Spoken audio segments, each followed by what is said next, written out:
Naam, kiongozi mpya wa Irani ahidi kulipiza kisasi, hakuna atakayetoka salama. Mvutano wa kisiasa na kijeshi katika Mashariki ya Kati unaendelea kuchukua sura mpya baada ya kiongozi mkuu wa Irani, Mojtaba Khamenei, kutoa kauli kali akiahidi kulipiza kisasi kwa mauaji ya baba yake pamoja na watu wengine waliouawa katika vita viwili vya hivi karibuni.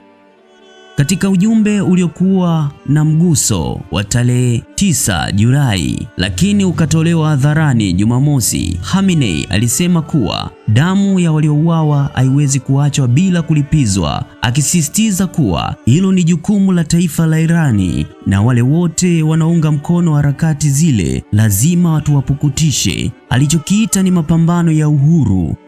Kwa mujibu wa kauli yake, kulipiza kisasi hakutegemei kama yeye binafsi atabaki madarakani au la. Alisema kuwa hata kama kiongozi wa siasa hawatakuwepo, wapo watu wengine ambao wataendelea kutekeleza azma hiyo hadi itimie.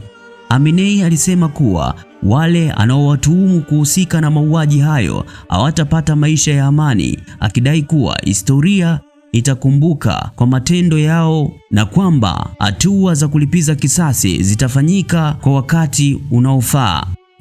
Kauli hiyo inaongeza taharuki katika eneo la Mashariki ya Kati ambalo tayari limekumbwa na migogoro ya muda mrefu inayohusisha mataifa mbalimbali pamoja na makundi yenye silaha kali. Wachambuzi wa siasa za kimataifa wanaona kuwa zinaweza kuongeza mvutano wa kuathiri juhudi za kidiplomasia zinazolenga kupunguza migogoro. Aidha, Khamenei aliwataka watu wanaoita wapenda uhuru duniani kuendelea kushiriki katika kile kinachoeleza kuwa ni misheni ya kutafuta haki kwa waliopoteza maisha katika vita hivyo. Alisisitiza kuwa kila mmoja ana nafasi ya kutekeleza sehemu yake katika kufanikisha lengo hilo.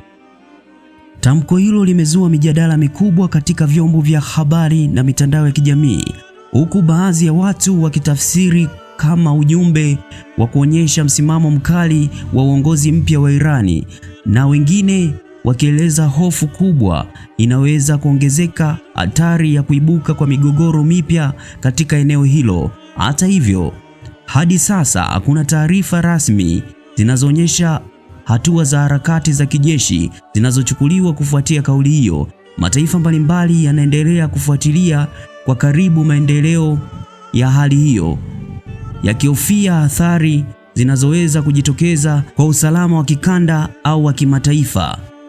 Kadri hali inavyoendelea kubadilika, macho ya dunia yanaendelea kuelekezwa Irani na mataifa yanayohusika ili kuona ikiwa kauli hizo zitabaki kuwa tamko la kisiasa au kama zitafuatiwa na hatua zitazobadili mwelekeo wa migogoro katika Mashariki ya Kati.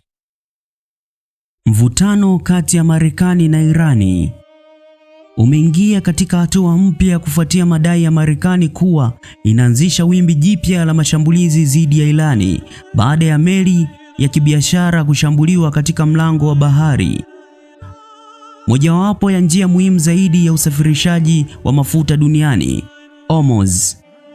Kwa mujibu wa jeshi la Marekani kupitia kamandi kuu ya jeshi, CENTCOM, hatua hiyo ilichukuliwa baada ya jeshi la walinzi wa mapinduzi wa Kiislamu IRGC kushambulia meli ya usajili ya Cyprus MV GFS Galaxy iliyokuwa ikipita katika eneo hilo. Marekani inadai kuwa shambulio hilo lilisababisha meli ishindwe kuendelea na safari yake. Kwa updates mbalimbali, kumbuka kusubscribe ili kupata updates mbalimbali. Endelea kufuatilia. Ni mimi Daudi Michael Mwaluko nikikuletea habari hizi.